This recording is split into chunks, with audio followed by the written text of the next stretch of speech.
All right, let's get started. What time is it? 4:02. Well, I'm honored. My first time in this seat.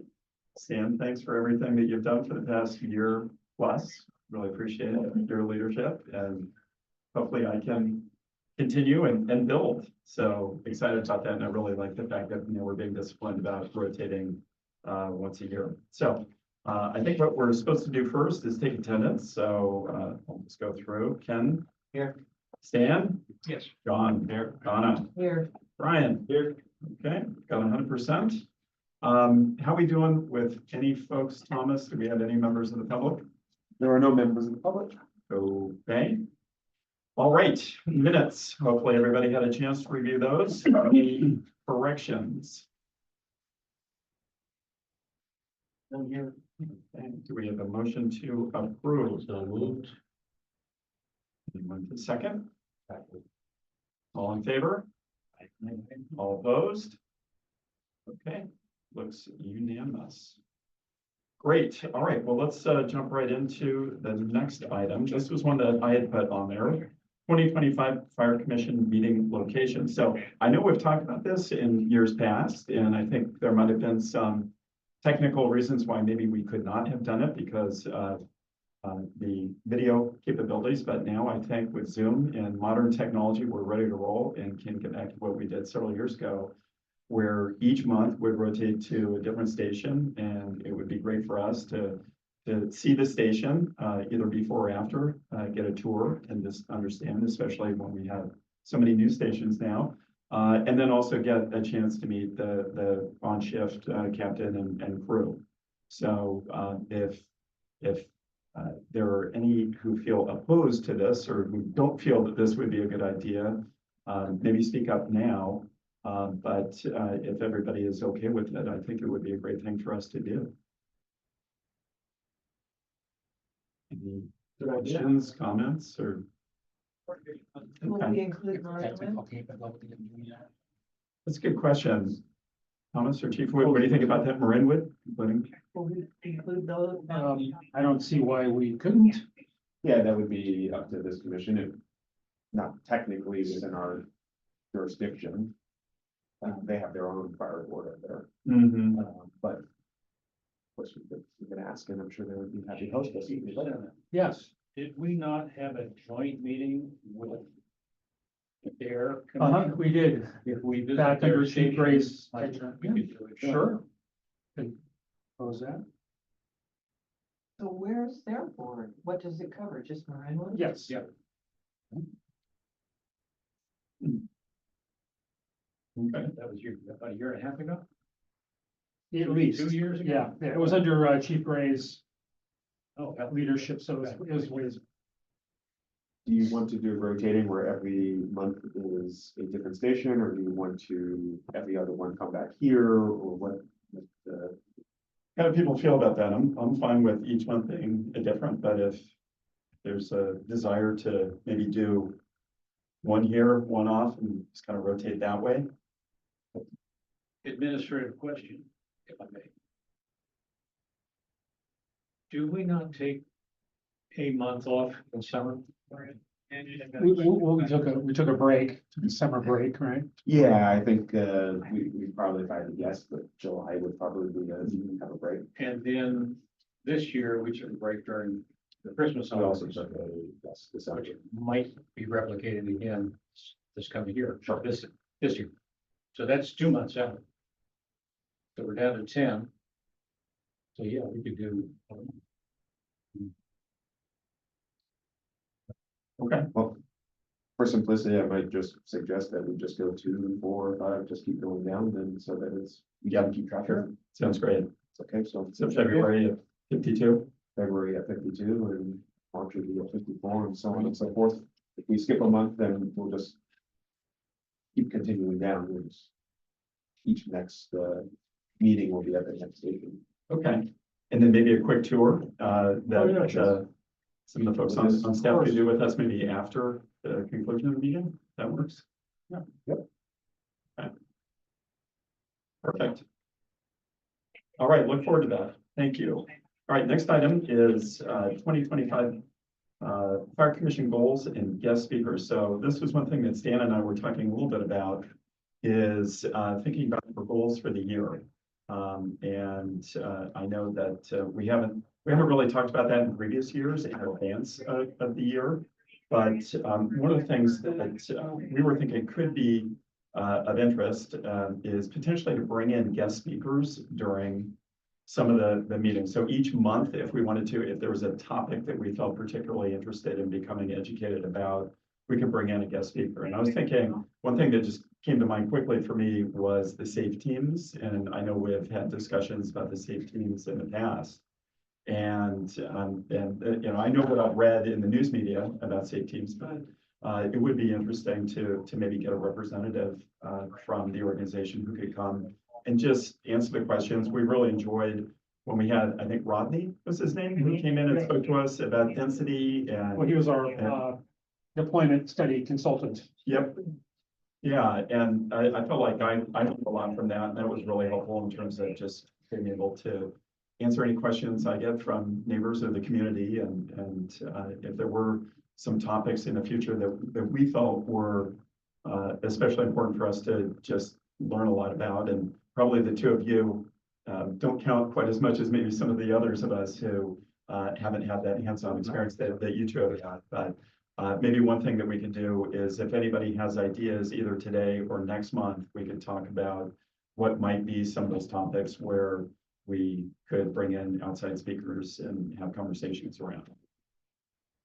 And the topics would be around the fire service.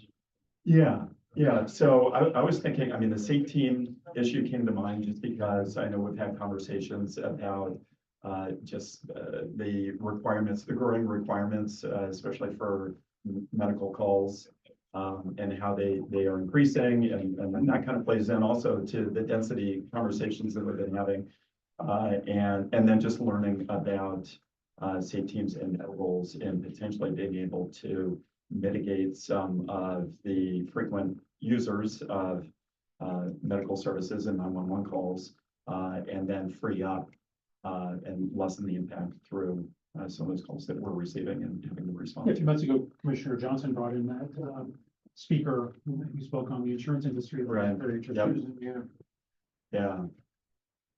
So maybe it's something we think about, and next week we can revisit. I just wanted to plant a seed if we all felt that that would be valuable use of our time during these meetings, and we could come up with a recommended list of potential topics, and then if there are speakers on those topics. So dovetailing the two agenda items, if we're gonna go to station houses to meet, we might want to go back to the idea of alternating every month so that the month that we're here, we have a guest speaker. And then the month that we're at the firehouse, we don't. Because I would think it would be more conducive to have a guest speaker attend here versus at a firehouse. Mhm. Yeah, So maybe go back to your notion, Dave, of alternating the months that we're here. okay, I really like your idea of a guest speaker. Make us smarter. yeah. Okay. All right, that sounds great. And then the second part of this item was goals for the year. And if we wanted to have a conversation, again, we could plant the seed this month and maybe talk about it at the next month's meeting. But thinking about what our goals might be for the year, whether it be support of the foundation or public awareness, or one of the things that I think we've talked about maybe in the past is creating more Firewise communities within the city, maybe even in our own neighborhoods if they're not established yet. But it would be great to be able to have some things that we focus on. On that second item about public awareness, as you guys know, that's something I've been involved with in the past, and I met with the chief shortly before the holidays, and we're thinking about, Thomas, it's the old editorial calendar idea that we had a couple of years ago. And I think now, just with what's happened in the past 48 hours in Southern California, it's probably maybe to move something like that to more priority in terms of public awareness. Like, people will probably be much more open to learning about fire safety when they've seen what's happened in Southern California. But in terms of other ideas, that's where it'd be great to get, if there are other ideas that the team has, about other things that we might want to focus our efforts on for the year and establish some goals around. So one thing that comes to mind is I had an informal meeting with Chief Sinod and Chief Roman yesterday about this a strategic plan. That the admin has a strategic plan in place. Basically, we need to upstaff. 54 needs to fire in it. And how are we going to get there in terms of getting the funding? What we're going to do. We're going to need to do our part in terms of helping the command staff law, whether it's city council or city hall, whoever, people in the neighborhood. Yeah. It's going to be a sell job. We need to inform people of where we're at, where we need to be. So I see that as kind of our role. Yep. Okay. So I was saying to Dave on the way in today, the news on Oakland temporarily closing 7 firehouses. And city council will be the ones that decide that. And if you've been hearing me say this for the last 18 months, we need to make sure we keep city council in our back pocket. They need to be our friends. They need to understand what we bring to the community. I don't think people really get it until it's at their front door. You know, that it's happening to them, then they realize, oh, wow, I really need the firefighters. Not just for fires, but for everything that they provide to the community. Well, I think that I mentioned this to Chief Bernard and Chief Sinod. Sarasota Fire Department is very good at what we do, what they do. You call 911, show up, always professional. Try to solve the problem for the next call. It doesn't mean we're overwhelmed. The public doesn't know the effort that goes into moving rigs from place to place, to have place rigs. They call, we show up, what we're supposed to do, we want. Yep. But there's a lot behind that we need to. Well, and did all of you see the post was on Instagram for Santa Cruz Fire about the volume increase for 2024? It's just unbelievable. The public, unless they're watching Instagram and they happen to see that post, they don't have any idea of how hard the department is working. It's our job to public awareness. Does anybody have any historical perspective in terms of the fire commission's relationship with council members and? You said it, maybe you've. You know, Seen some I of that really in- don't, I do. other than your personal connections, Yeah, that topic. I'm finding that this city council is very, if I, the fire department. And they're very open to listening to stuff. And, you know, the salary and benefit package that they just shows that they really understand the fire department. I would suggest that, and I'm doing it, is, invite them out for a cup of coffee. Yeah, just call them up and say, hey, just meet for a cup of coffee. And, you know, I've been asking, what kind of information do you need to make these decisions? You know, what kind of information is like, you don't need. Because I can see some of the things coming down the road. Well, to that point, Brian, I completely agree with you.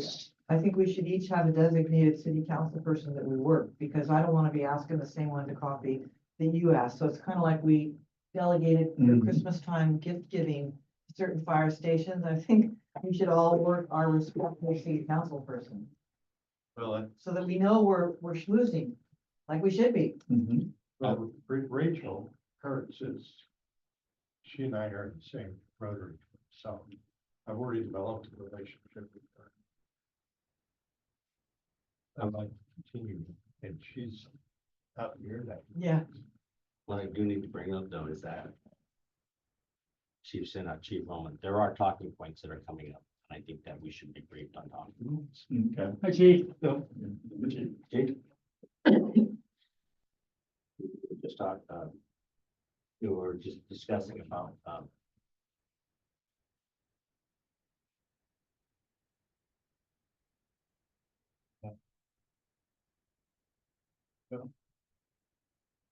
So, good idea. Okay. I like that idea, divide and conquer, and kind of assigning folks. Yeah. But so chief, what we're talking about is just the relationship between the fire commission and council members and how we can help grow those relationships to then inform them for some of the information that they need to make the decisions about funding and support the department. So, and we were just talking about kind of the historical perspective of how maybe that's happened in the past and how some of us have some personal relationships already established with council members. But John was mentioning that there's also some talking points and information that's coming out that might be helpful. correct, that's not quite out yet, but there will be talking points. Yeah, and there's.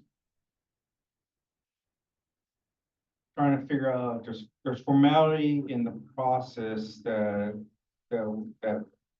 on how the process works, right? You know, where we have exposure to council and stuff like that. To be able to address some of the issues that concern us, or opportunities that are out there, right? So kind of figure out that part of it and where there's an opportunity for you to support and reinforce what we're saying as a fire department, for me as the fire chief especially. So I think there will be opportunities there in the near future to be able to do that. Like right now, it's kind of like you could have a conversation with the mayor or city council and like that. There's really like there's nothing that other than I could just say, yeah, we need more resources to do, but there's no true kind of defined system on how we do it. And there's no defined system or defined task that we have right now. Because there really hasn't been on there. And really, we've been waiting on data to support what we're trying to say. We inherently know what we need, and me, especially as a fire chief for 30, in the firefighter for the last 30 years, know that there's certain things that we need in the fire department that we lack. So I think that's what I think we're coming up to the point, probably in March, where we'll have more definitive as far as the conduit. But one of the things I talked to Commissioner Chung is that right now, the best thing I could ask is that you just build a relationship with the council members or politicians or anything like that. Just building a relationship for sure. Okay. Or reinforcing those relationships as we already have them, as we start launching in there. One thing that's really important for me to be able to articulate the idea in a sensible, financially responsible way on there. I'm also not a proponent of just saying, yeah, we need this and you figure out how to do it. It doesn't work that way. It doesn't bode well for us. I think us approaching it from a financially astute way and responsible way with data to support it is the responsible way for me as a fire chief to enact it. But I think it is a process for sure. What I've been involved in the past has been a process every single time. It's not clear defined line on it. It's a process to go through there. But in my previous organization, we were able to float out specific tax measures specifically for maritime funding aside from the paramedic. So definitely not encouraging that at this point like that, but we know that there's a process for this. And this is the means to the end that we have to go through. Okay. All right, so maybe March timeframe then, if there I think is, so. I some think, and I'll interest. probably, we'll probably get some of our folks to have individual conversations with you around that. so Dave, I have a question that dovetails in with all this. So we're talking about historically, what did the fire commission do in tandem with city council? Or what was the relationship? But I've had posed to me the question, and I have a hard time, so I'm hoping you all can help me come up with a better answer. Question has been, well, what does the fire commission do? And I get a little tongue-tied because I know what I specifically do, but I think we should have a mission statement for the fire commission when asked, what can they do I would love to hear some collective good responses from the group. There is a general purpose statement on the website, on the fire commission page as to your role and function. Okay, So you might start there and review it, okay, and then maybe bring that back at the next meeting to There you discuss go. it, to see if you want to expand on it. okay, But I've actually used that. What I do is I put out the agenda and the fire chief's report to all of the fire department members prior to each meeting, so that they're informed and knowledgeable as to what you do. And then about every 3 or 4 months, I include your photo and the description out of the website as to your role and function, so that again, everybody in the organization is aware of you and what you do in order to serve and support the department. So maybe start there and see if we can fine tune that statement or expand upon it, or whatever we want to do. So so where exactly is that posted? it's on, if you go to the fire department website, The reason I ask is the question was actually posed to me by multiple firefighters, and I'm like, well, I answer to the best of my abilities, but it's like even the firefighters don't really know what we do here in this room. And I think that's part of what's driving this conversation is if we have a mission statement, it's quite general. And so if we have some specific goals that we set for ourselves for the year, then I think that answers the It will question. help, yeah, So that's part of what's driving the conversation and discussion and thoughtful ways that we can contribute. And I think certainly the foundation is one vehicle, public awareness is another, as we've discussed. Firewise communities development could be another. I'm sure there are a lot of other great ideas. I think that the point of this is to think of some other ways that we can be helpful to the community, in addition to what we just discussed about relationships with the council. And I think for me, that's the most important one of all, believe it or not. Is the support that for council. you don't have them, we don't have anything. Correct. Look at Oakland. And I do think that we're starting to get all of us in alignment, firefighter association, whether it be an explorer post, administrative type of person, or the fire chief, we're in alignment of our overall responsibility we have to the community. While we might not all be firefighters, especially you as commission members, you're not gonna be able to fight fire, but I think we all have an equal responsibility to the community that we're serving. And I don't think and let's not shy away from that. I think that, and like I said, it takes different formats. For you, I totally see it as a political support on there that's equally as important than the line firefighter. So I very much appreciate you being part of this. So to that end, do we feel in terms of the idea of take a council member out for coffee, start building that relationship, maybe after March timeframe, once we have the talking points and other background information that we think about who might want to do that with which council member? And I think Chief, you said you already have the relationship with. Yep. All right, so that's one. I'm happy to reach out to Eli since I know him from his previous time on the commission. I can leave it, Commissioner Delati.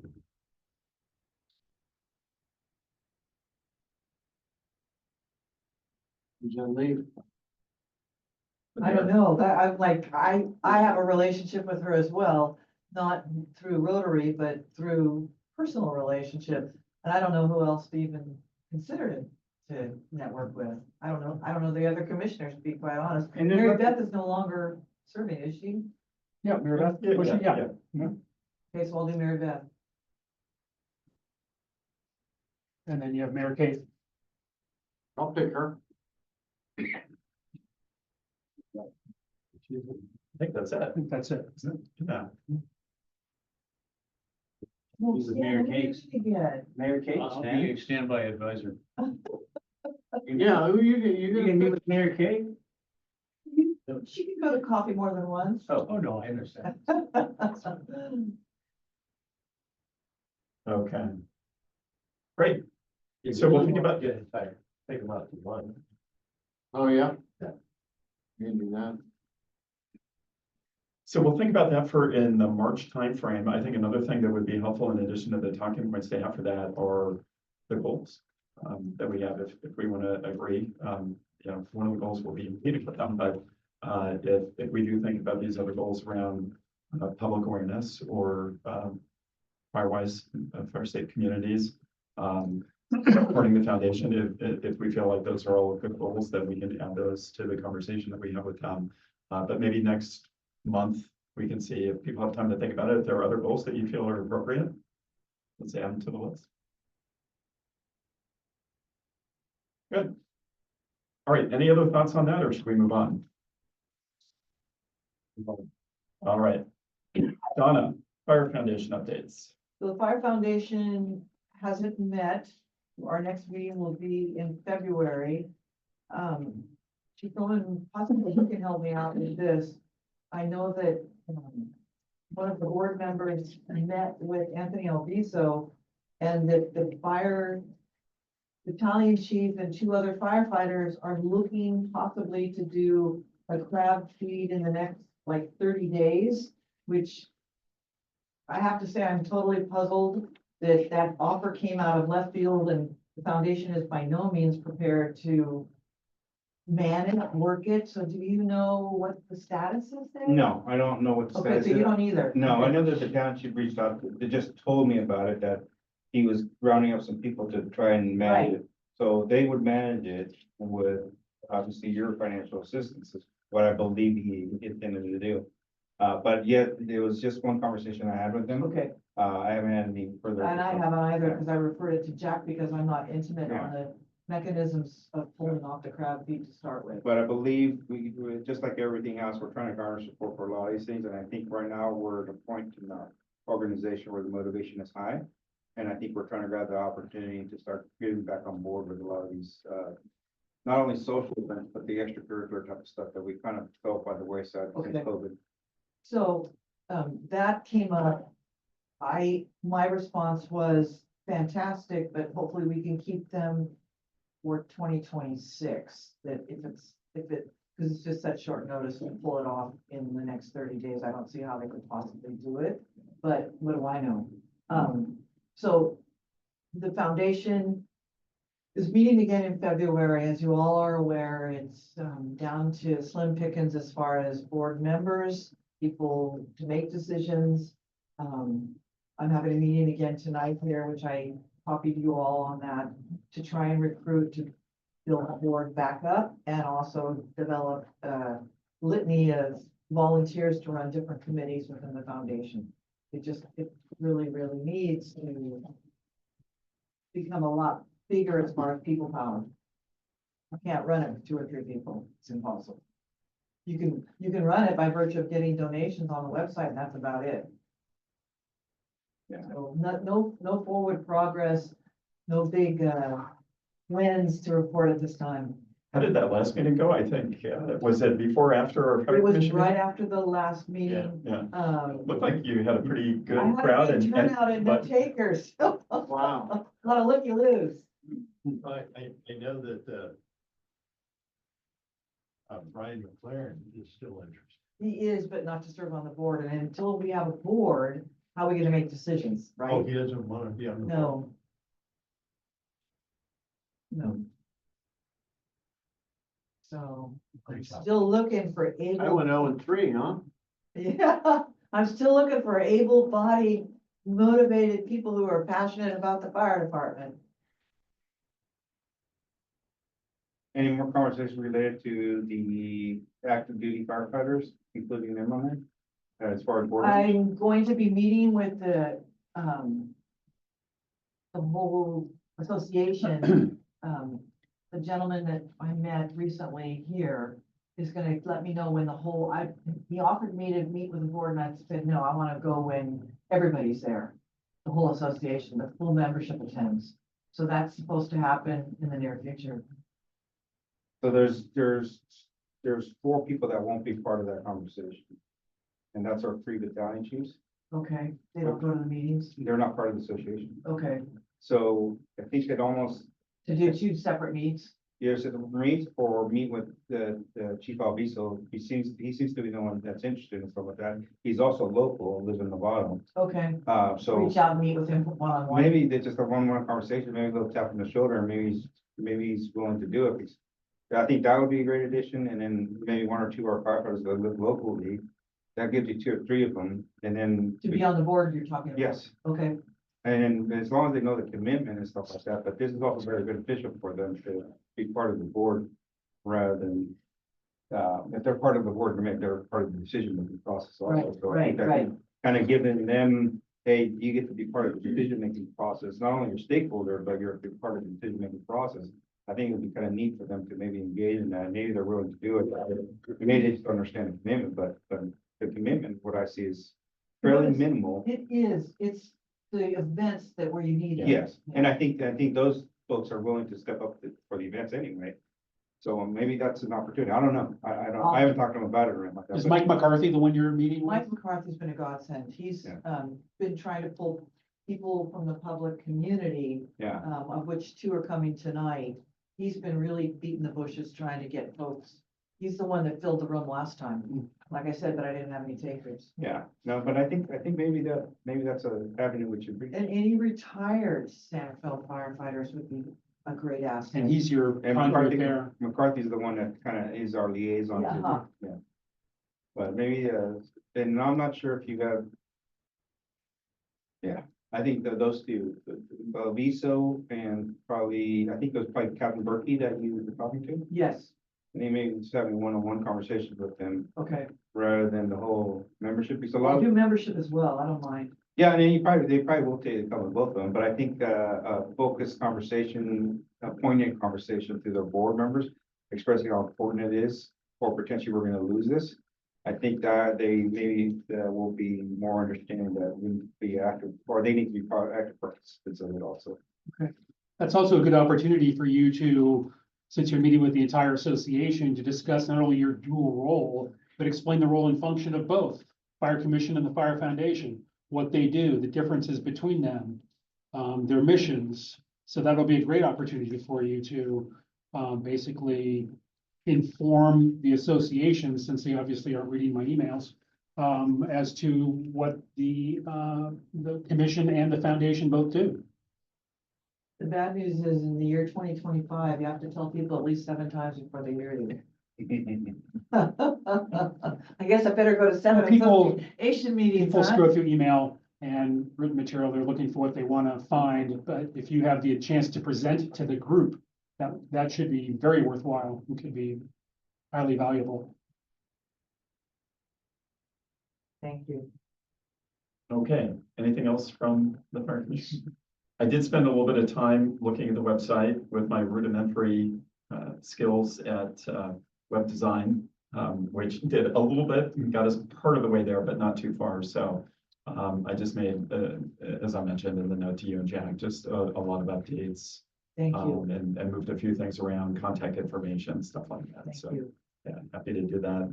We're always looking for good photos too. So if there are any other photos that we can use on the foundation website, Sure. I can probably figure out a way to get them up there. I'll have Thomas send you the drone picture. Yeah, that'd be great. That would be excellent. Okay, great. Thank you, Donna. All right, so next we have the 150th anniversary subcommittee. John, you want to carry enough there? So, yeah, thanks for all you were able to attend. We had a break in the weather, we had pretty good turnout. The pop-up museum was pretty cool, I thought. So hopefully the chief, we can continue some of the open houses in the Yeah. following year. I think the one at 52, training with the training demonstration was really good. 57, let's go to the farmer's market. 55 is one. Right there. So. Be great to have one coordinated with the annual Fire Prevention Week, which is the first week of October. That's always a good time to have an open house. And the Captain Alvarez wants to continue doing a 9/11 service. We thought we could be here, but he's totally into it. Well, how many people would you say attended? To the open house, maybe about 100 or 150, maybe.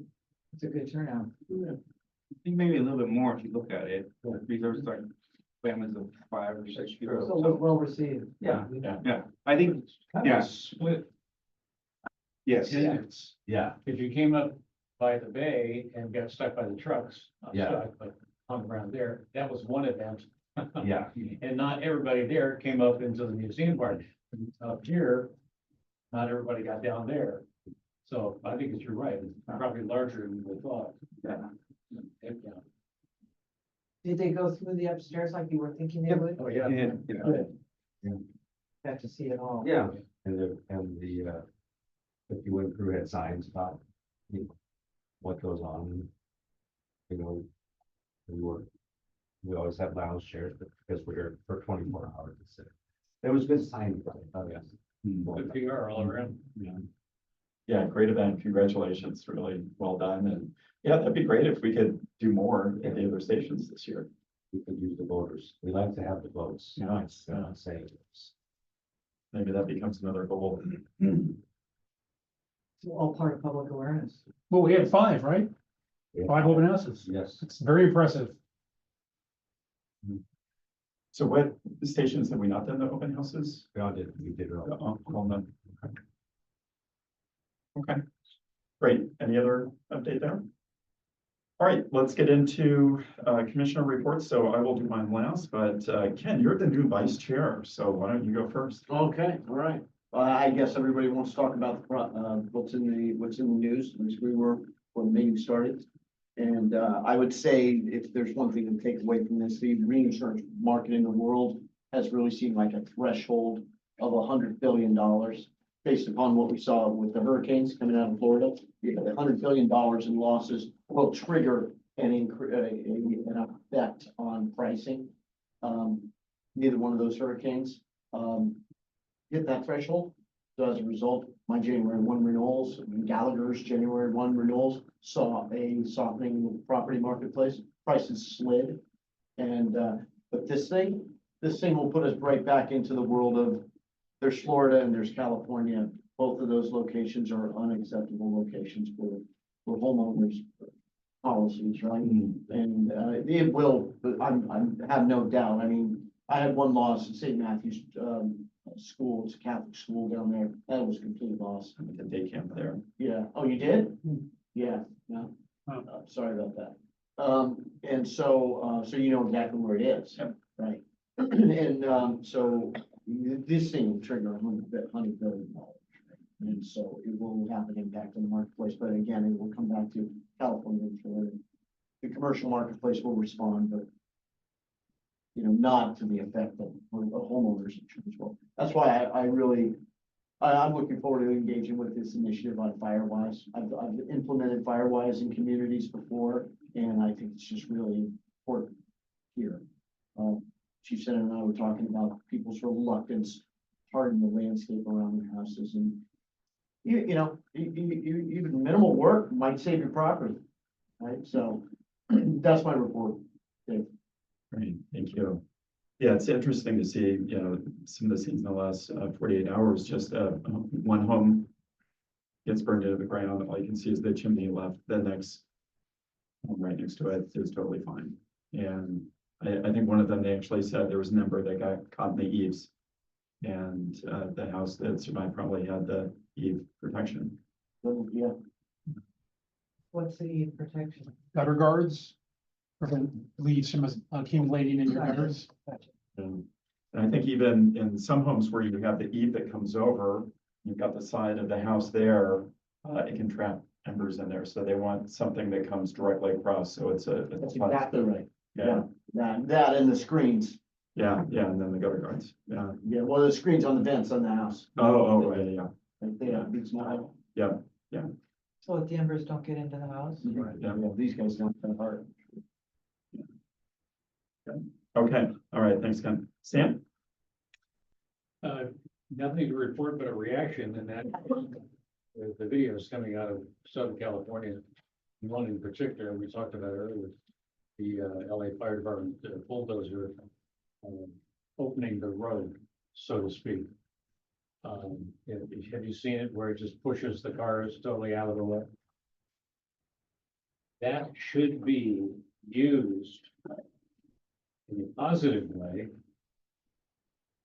in something like, we don't want to do that here.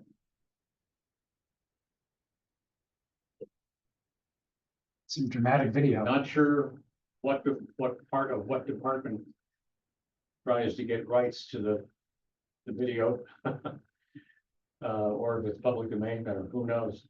But it should be used in some positive capacity, because it is such a mind grabber of watching what is happening. Like, oh crap, you're not kidding around. No, we do have to get a little bit of history on that, on why that happened in there. Because one of the things that I noticed is that there were no fire pits on any of those, nor was there any fire close to there. And it could have been somebody just freaking out or whatever it was. This was not a scenario like Oakland Hills where there's fire right on top of you there. So that's why, before I say anything, I want to make sure that I get all the information on there. Because this could also, like I said, could be a behavioral type of issue.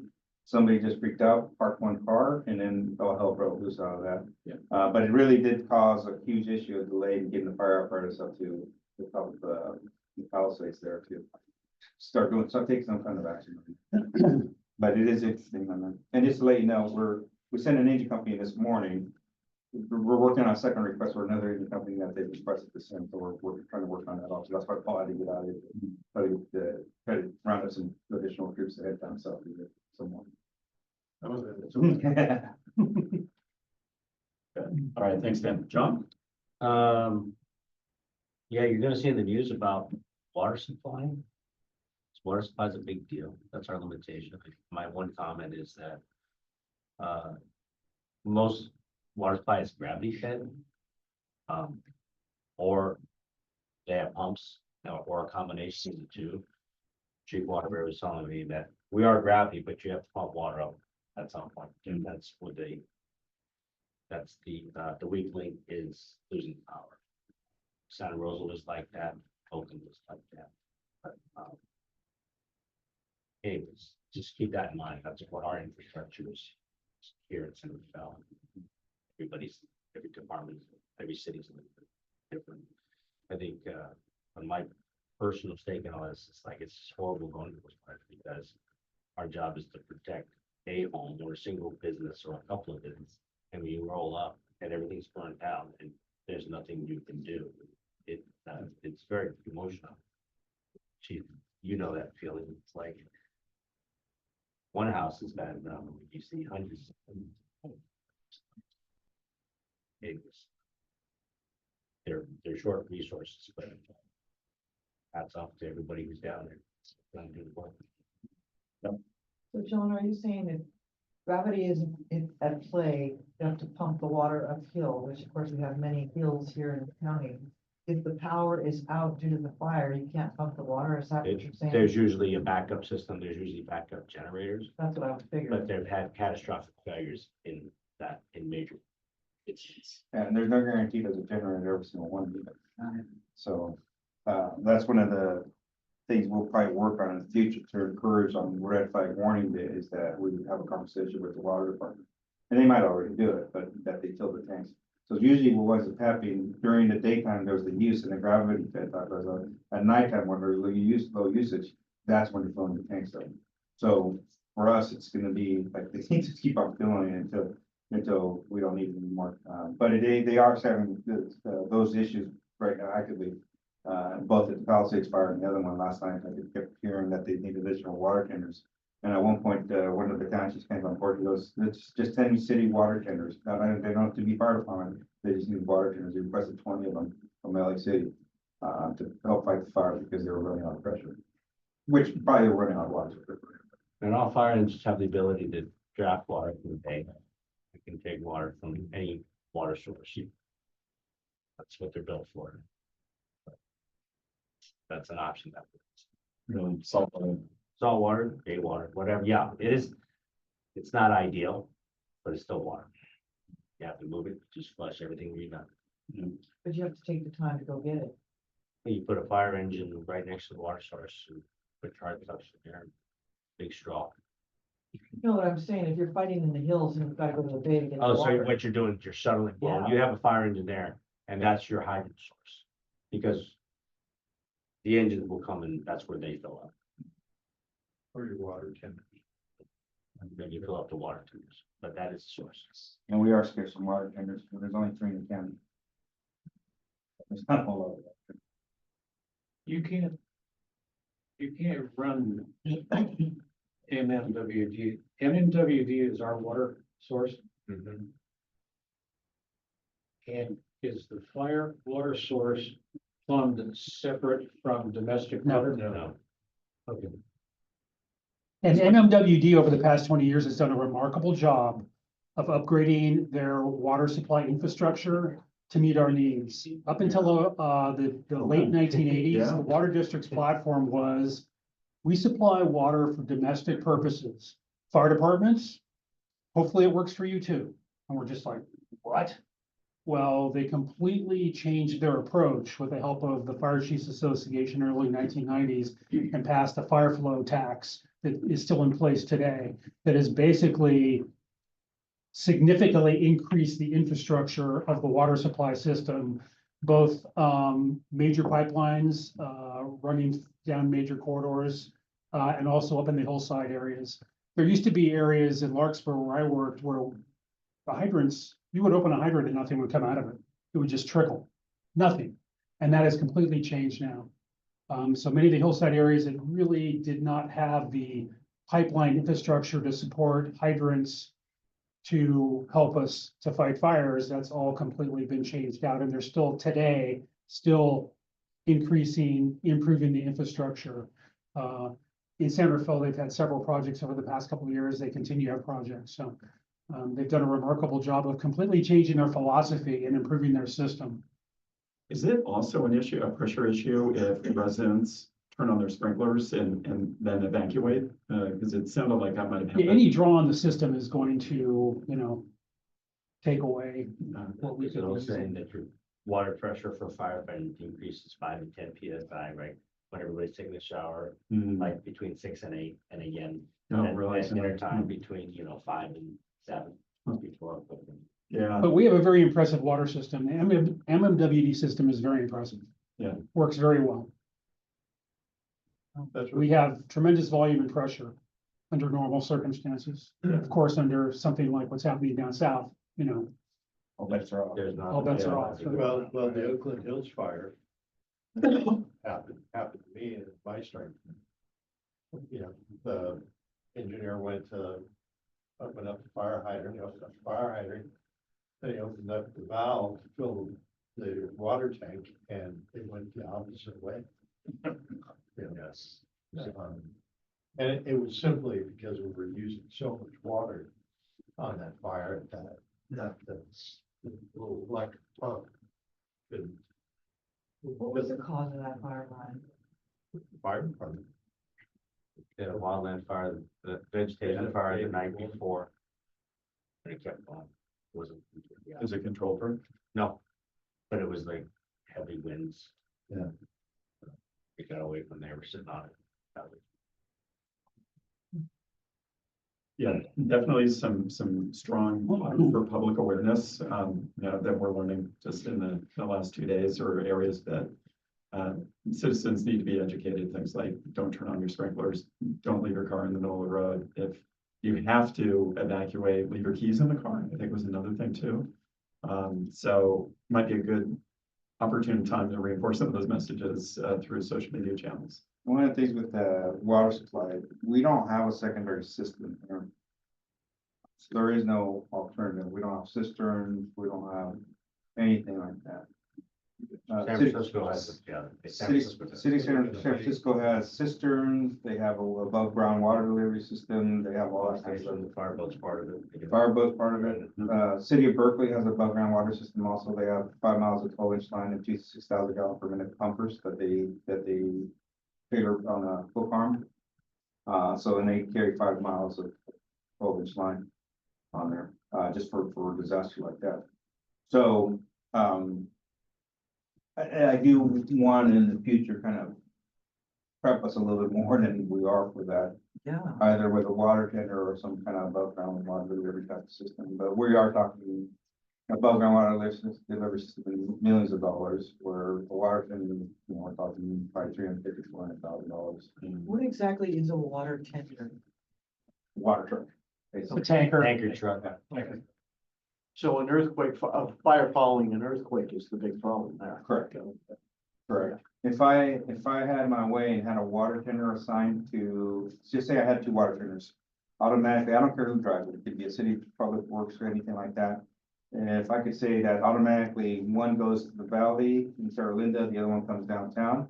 And Chief, you know this, that a lot of times we get to those fires fast enough with tank water and say 3,000 gallon water tender. Probably did a pretty good job at knocking down as fast as possible and knocking pretty fast on there. So it does allow us to do like that kind of stuff. Of course, the same type of water, fire attack, then it's a little bit different, like you could.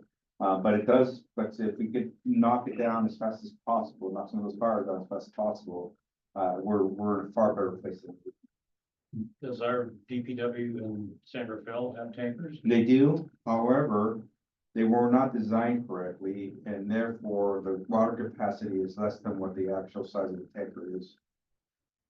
There's no baffles in there, but it is. So basically, yeah. Weight becomes an issue. And so, yeah, and wait till it becomes an issue. Yeah. Those water tenders are the most dangerous piece of apparatus in the fire ground because they're just heavy Yeah. and water moves Not separate. and you take a turn in that whole water tank. It has its own inertia. Yes, it does. Right. But I think, like, I'm interested in the future pursuing something like that to make sure that our community's a lot safer and we have that immediate capacity of some kind of water available. Right now, we can use the fireboat, but once again, there's a high tide, low tide, where we're gonna position it. Often it would be high tide in downtown, and then we can lay a bunch of hose down there, but King type. yeah, exactly.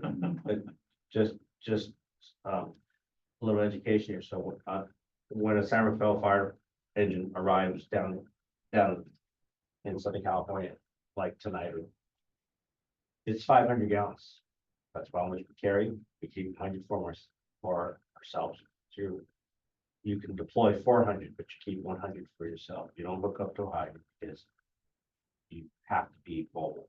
So you hook up to a hydrant, you're committed, so. 400 gallons, that's what you have to. Yeah. We'll find more water. That's 25, goes fast. Chief, are you saying the reason I'm asking really naive questions, but that's how I learn? If we have an earthquake and it breaks the pipes that port the water, that's where the tender would be our backup? No, okay, I got it.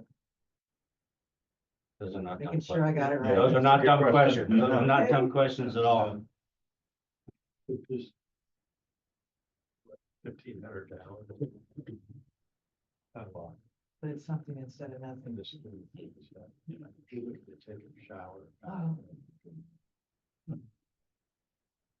Okay, I think we left off, John, on your commissioner report. Anything else? No, that's it. Donna? Just a quickie, I'm sure you all saw the drone arrived yesterday, which is super exciting. And, Thomas said they're gonna do a demo. I think it would be nice if they do a demo for the fire commission and foundation simultaneously. And I'll try to arrange that. But it's here, we got it. So Yeah. we're starting to roll with the drones. And how many bombs does it carry? 3. Just gonna fly it over my house and I want to take pictures of me Sunday, they That's We all. don't I- want it to do that either. Yeah. And this is being used exclusively by the fire department, or are they sharing it with? So that's kind of interesting. Thomas was telling me that he saw it. Skydio was here on site for over an hour to prep our people on how to use it properly, which is awesome. And I definitely want them, he was saying we could get a Zoom meeting where they could come in and educate us on what the drone and its capacity. But PD saw it and they want to piggyback off and, because it's a great piece of equipment. And they have certain regulations around what they can't use it and stuff like that, but one thing I'm sharing with them is that we're gonna be here for them to use it. And if we could actually get some dual role type of people that could actually operate them on the police side also. So if we have a fire incident, they're operating it for us and vice versa, if they have the police incident, they need it, we're operating it for them. So once again, the spirit of one city, one team is to being able to do that. Sure. Good. Hopefully we get a different reaction than the residents of New Jersey gave to drones flying overhead recently. Under UFOs, they weren't. Oh, that's right, I forgot.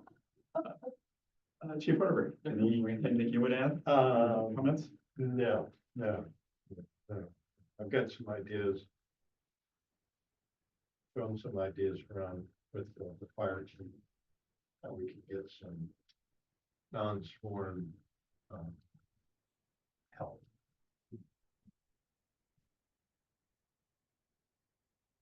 And is that from an operational perspective or in the office or? Well, we got to refine, right now, it's a very broad spectrum, it's just, it would be, one of the things would be, command center. Hmm. The other, it's interesting, because I just saw that, we used to call it SURF, but has it got a different name now? Sure. So, I mean, I read something in the paper where it's being revamped here, so. Yeah, we're trying to, that's part of our strategic objective is here to revamp that program and redo it and re-engage in it. But we are looking to see where there's opportunity for logistical type support also, especially during disasters, command post. Simple thing like we need water for the troops. We don't have a whole lot of. We just look for create or administrative support. So basically looking at the force multiplier by using volunteers to help with that force multiplier of not the firefighting job, but the other thing that needs to be done during an emergency. Sure. We've only met once. So Yeah. we're just- The simple thing like last night I was listening to the fire that erupted over in Glendale. They had to come in an engine company to just manage staging. Well, I know if I train certain individuals here, they can quickly establish a staging post. Start writing a list of it. If I tell them this is a strike and this is type 1 engine, this is just reported on here. I have a reporter. I'm no longer committing an engine company to do that task. Yeah. Basically, committing just a couple people in there that now is talk about a force multiplier. That fire engine now fighting fire where they should be rather than in this street corner trying to track resource stuff. So a simple thing like that, it seems very simple, but it becomes very complex and a huge help during a large disaster. Yeah. And I'm sure if I look through a lot of things through a disaster, there's probably many opportunities like that we can engage in. Great idea. We used the medical, after I retired, I spent 10 years for the medical research school, running that. And we would use their volunteers as firewalls. Yeah. So you could break a fire engine loose, we leave a hose line there. And a radio. Same time, set call. Actually, it was weird because I had nuns from Dominican out there at night, their habits in the fire houses. Don't mess with the unintended. Okay, all right, thank you. So for my report, just a couple of things real quickly. I received, and maybe some of you have as well, the ethics training reminder. And my understanding is we have to go, Because you pull it outside the lines, only you got it. I must have, am I in the naughty list? And I believe it says, and maybe we need to discuss next week and Thomas can set us straight, but I was under the understanding we have to do it every 2 years and it takes a couple of hours to do. Is it online? Pardon me? Is it Yes, online? yeah. All online curriculum, things about complex infrared and open meeting regulations, just really basic stuff that I think all of us know, but it was helpful to go through it. Stan, you sound like maybe you've taken it? Okay. Has anybody else? I took it. Oh, okay. Okay, all right, good. All right, we'll just, Well, no, I think it was with the the email that said from the city manager about stipend. In order. Right, You have you want to to get paid. Oh, really? Paid, yeah, Okay, that's interesting, because, it wasn't. It- So it was city. yeah, from Brennan, I think, Yeah. that's who I got it from, but, I don't take the stipend, and they said it was still required, so. I assume that you're all probably on a list and you come up at a certain calendar date. Yeah. And they're usually very good about that in the city clerk's office with tracking it and then notifying you if you're Yeah. due for the training, so. Might be John, what it is, are you is based saying- on, That the email that came regarding the stipend also had the information to do the ethics training? I believe so. But maybe it was because I am a late add to the commission, so maybe I never, that was the first time I had heard. I don't recall seeing it on that. Well, I didn't either, so I was like, oh, well, I blew it off. I think you'd get Okay. notified separately and it would be more of a formal notification that you're required to take this. Yeah. And you have this amount of time to take it. Nothing gets past the city clerk. No, they're Yeah. very thorough in that office. Okay, good, just a reminder. And then the other thing too, Chief, I think you had mentioned that there's a finance committee meeting coming up. Correct, and that's what I was referring to. Okay, We're looking at March to be the date. But we'll have more information to you, and like I said, I'll probably reach out or have one of my folks reach out to you individually. To kind of give you an update, and did we able to get that update or just? Actually, I do have that update. So we have a little bit of an update for you. okay, all right, we'll part that in the chief's report. And then the final thing that I had was just, I had forgotten if we had, for the commission, a replacement for Tom after he left, but then I was reminded that Brian, you then took over his role, as, from alternate to commissioner. And John is still alternate, so we have one alternate.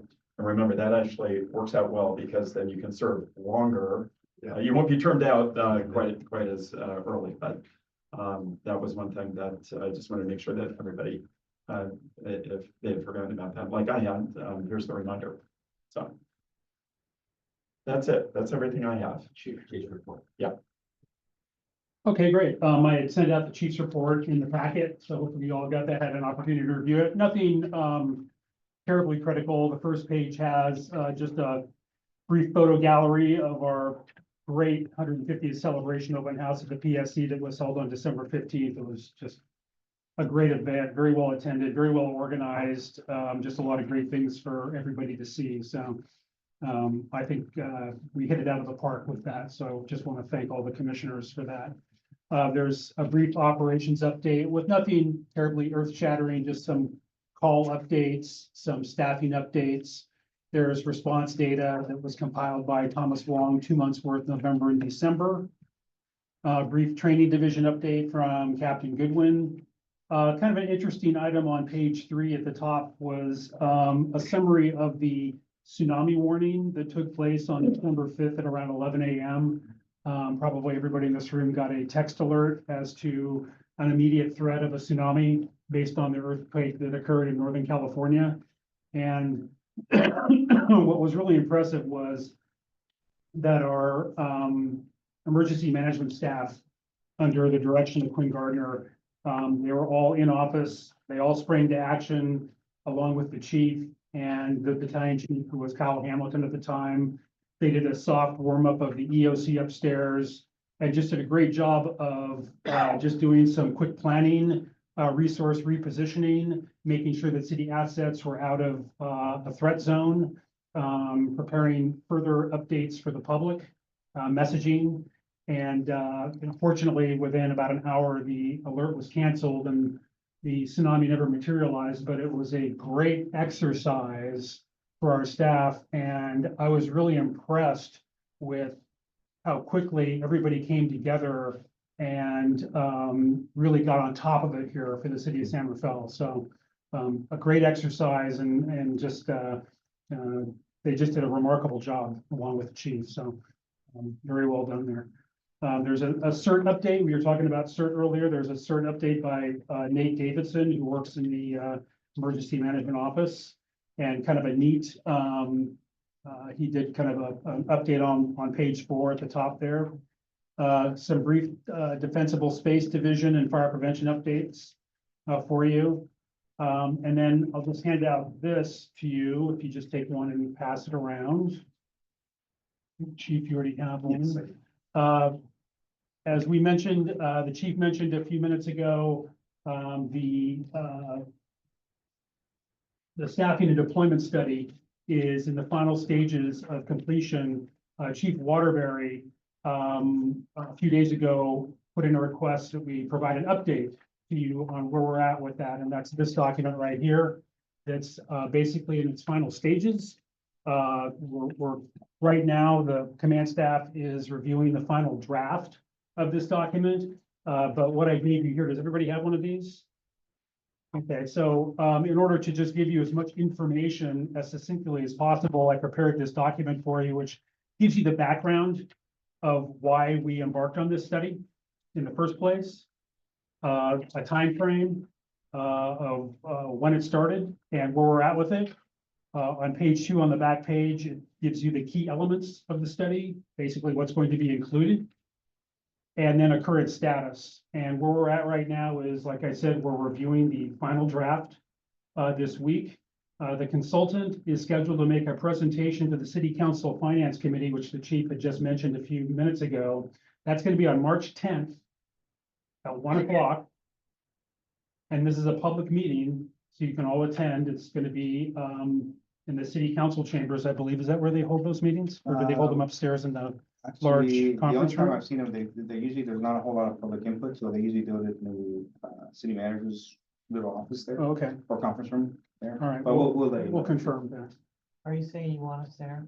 Well, we're saying it's your opportunity to listen to the presentation. I was gonna talk to the chief to see if maybe Rodney could give a separate presentation at the April fire commission meeting remote, Mhm. maybe give the same presentation. Yeah, I think that'd be good.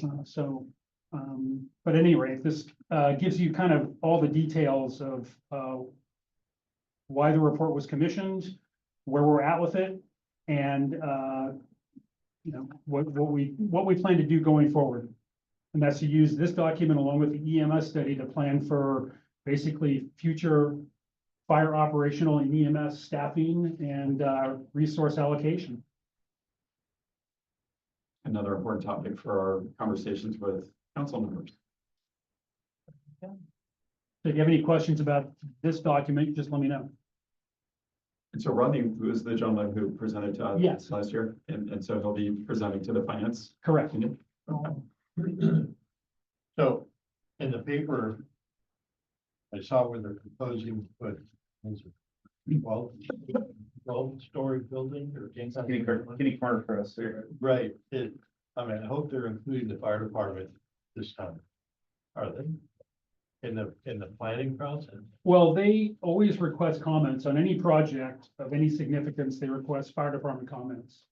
And so we give them a very comprehensive list of what will be our requirements for the project to move forward.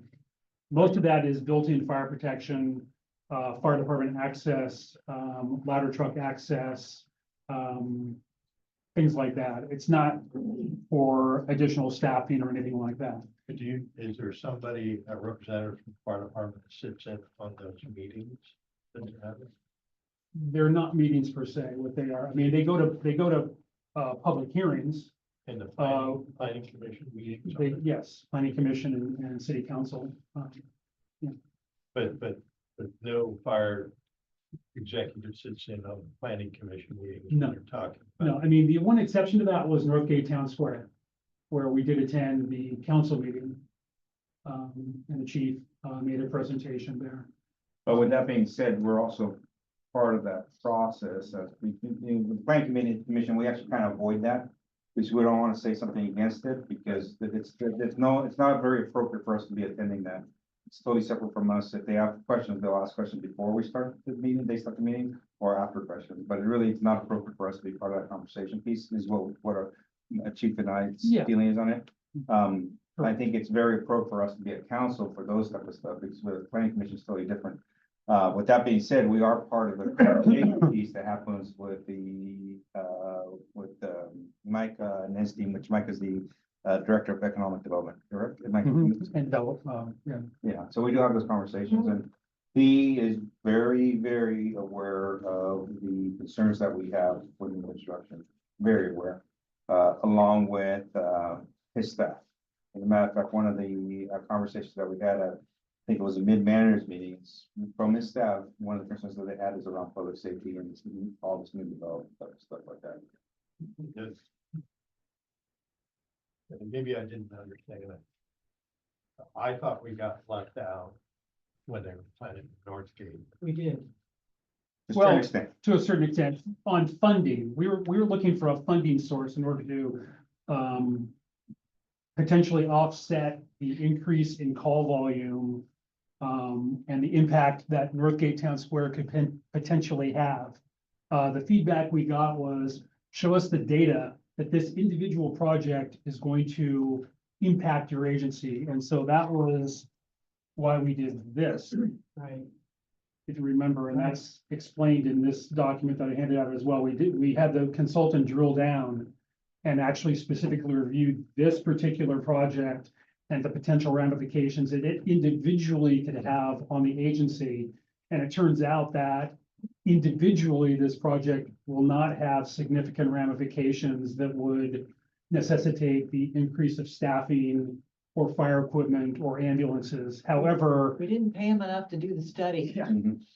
Damn it. the message is, it's not the one development that's causing the impact, it's potentially all of the developments. And in this document, it explains that San Rafael has a mandate of 3,222 new living units in the next 10 years under the current RENA housing cycle. Well, a lot of that's going to be high-density development. It's not going to be urban sprawl. There's no place to put urban sprawl. So it's going to be projects like Northgate Town Square, or it's going to be mid-rise or high-rise projects here in the downtown. And so what we're trying to educate city leadership to, and this document will help, is it's everything that's going to be taking place in the next 10 years. We need to be ahead of that. These one individual projects, we can deal with those, all right? But it's one after another, after another, after another, that's going to start causing us problems. And so that's the message the chief has been trying to convey. And that's the message the deployment study will help us with, is because, like with the Northgate developer, they said, show us the data that our project is going to cause you an impact. And at the time, we were asking them to build us a station and purchase a ladder truck. They said, show us the data that shows that our project warrants that. And this, Didn't do it. this says, this doesn't do it, right? Well, the Northgate study didn't do it. Right. But the deployment study, the one that is going to go forward now, will show that collectively we need to be prepared for the development that we're possibly going to get. Now, here's the other thing too, is a lot of there's a lot of development on the books right now. A lot of buildings, a lot of properties are entitled for high density development, but nobody's building anything right now. If you've noticed, there really isn't a lot of construction going on. So is that going to change in the next few years or not? The city's responsibility is to identify the sites for the 3,200 units. Cities fulfilled that duty and obligation. They've done it. They've identified them. Now it's up to the property owners and the developers whether or not they want to build it. Obviously, right now, it's not in their financial best interest to do so. So really, across the county, there isn't a lot of significant, massive development that is being constructed to address the RENA numbers that all of the cities and towns have received. So you could see a lot of development or not. There was a 7-story higher mid-rise building that was going to go up at the corner of 4th and E. It was proposed. Yeah. It backed off. It came back again. It's been pulled again. The Hampton Inn, The Hampton Inn, 554 is now gonna be a bus yard. it's gonna be a bus yard. That was gonna be a hotel down on East Francisco at the corner of Castro, which was gonna be great because that brings in transit occupancy tax to the city.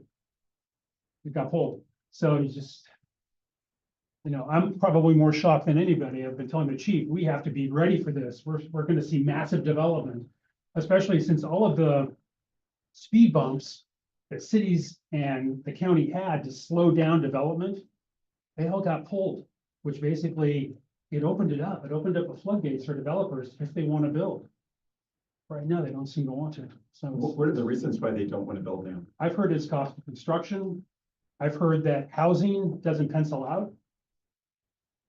You know, because a lot of it has to be moderate or low income.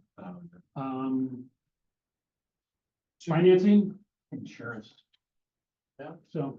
So you're trying to tie some of that you're trying to tie some of the funding that you need to the development. Trying to justify it. But yeah, what you're saying is, hey, you gotta take into consideration the aggregation of development, but no single developers. No. I don't know how you're gonna, have you figured out how to tie that back into that? To a certain extent, we're looking at working with the Office of Economic Development to develop actually impact districts, construction district, development districts. Yeah. And that's how we're trying to look at that. We're looking Yeah. at different forms of taxation. We're also looking at a new paramedic annual, a paramedic tax for the skilled nursing facilities, because those are, we go to some of those daily or twice daily or 3 times daily. So we need a higher tax rate for those facilities. So we're looking at revenue source opportunities, development fees, development taxes, things like that. Yeah. Just gonna slow you down, so as you pointed out in the previous meeting, the vertical challenges associated with those establishments. Right, and that is the big challenge for us. If it's falling out, I get it, we just, put a fire station somewhere, but that's not our issue. Our issue is density. How do you fight density? How do we engage with fire in a dense area? We increase our density in the fire response that we sent to 4-person companies, truck and ladder, or truck, a full staff ladder. Just a lot more, the same amount of resources potentially, but a lot more people, a lot of more boots on the ground, and a much closer response area. And we welcome the development. You know, I see personally these mid-rise projects as really infusing a lot of energy back into our downtown area, which really needs it. You know, so if we had a few of these mid-rise and we had, new families moving in, now they're walking through our downtowns, they're shopping in the downtowns, they're dining out in the downtowns, they're doing their grocery shopping and so on and so forth. It's gonna, I think, really improve the overall vitality of the downtown area. And we welcome that. We just want to make sure that city leadership knows that we need to be prepared for it. We need to be staffed, we need to be structured and organized in order to address the growing challenges. Our staffing models from the 70s and 80s. Versus what the challenge. And what's the response time commit right now? Is it like 5 minutes? The response time commit? 6. We have a actually policy that we're putting into play right now. We'll probably put it into our policy starting this week. And I'll tell you exactly what it says if I can find it here. But prior to this, we did not have an internal policy. We have a standard through NFPA that we refer to, but internally there hasn't been an internal policy, which is one of the deficiencies that we found as we were going through this process, is that we don't have a policy on that. And then it wasn't until just yesterday or today, we're now going through that process of establishing that policy as far as it being an internal policy. I'll see if I can find it. It's an NFPA 10 minutes. And well, actually, I'll read you exactly what it says. The purpose is to establish turnout travel time. Okay, it gives you policy performance objectives. Response time shall be measured 90% of fractile time recorded against the established department standard covered document, which is the way this is what we're trying to do that. 1 minute and 30 seconds or less for dispatch processing time, 2 minutes or less for turnout time to all incidents, 5 minutes or less for arrival of the first fire engine, 8.30 minutes total call received to arrival, 8 minutes or less to arrival and effective response force, 11 minutes 30 seconds, 11 minutes 30 seconds total call from the receipt of call, or 10 minutes or less for arrival of the ambulance. That's 13 and a half minutes or less. So those are the standards that we're going to put in there. We know that right now we're not meeting some of those times. Is that for like protection class 1, or does that transfer to protection class? My world. I'm not sure if it does or not. So I think it's just general. Yeah, I'm not sure which, but I know that dispatch. Unit times are- 189, Yeah, right? yeah, and I think it probably, in the grand scheme of things, it probably does, but response times are part of that. And I think it is, whether we've abided by it, or if you even knew if it was standard, that's what we haven't had in our playbook.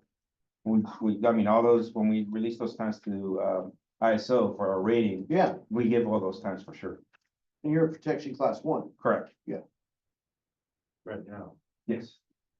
Chief Senator, I have a question on the taxes on care homes. Does it Mhm. require the public vote to approve that increase in tax? I believe so, yes. But the advantage is that it doesn't affect the property owners. It won't Right, affect them. Right, would have. Won't affect them. It's strictly strictly to affect the the skilled nursing facilities. facilities, right? Yeah. So they would pay a Hopefully- higher rate. Yeah. So to be honest with you, it works in our favor. Yeah, Good, okay, thanks, chief. Any other business? Just to let you know, we are embarking on a strategic plan process. That will be on 20th or 22nd, I forget what day on it. So we're spending, it's gonna be department wide, bringing all my leadership team to be part of that. And we hope to have like real clear objectives. This will probably, this I'm hoping to be the clear goals and objectives we have for next year, but also start establishing those long-term type of goals in there. One of the things that we have a tendency to do, and that's not just here, but just in the fire service, that we figure out what that emergency is. Well, we're all hands on board on this emergency, and now at this emergency. So really trying to figure out what it looks like. If you look at the timeline, additional engine company, additional truck company, additional staffing, what does that actually look like? And when do we need to vote taxes? When do we ask for grants? When do we go for council? We don't have that clear line right now. So really it becomes really scattered into what the priority or the flavor of the week is. And I'm kind of not good with that. I want to have a clear timeline on there. So I can articulate that general idea to the city council, the city manager's office and stuff like that. And, you know, she could say no, she could say yes, but at least she has a clear timeline on what we look like. Not timeline, it's just a clear line on what our projects are and clear strategic planning around that. So we're embarking on that process on the 22nd. Once we have that, I want to do a presentation to you folks on there on what their strategic plan generally is. And I want to bring in my leadership team to kind of give that presentation overall at their specific discipline so that they get their presentation.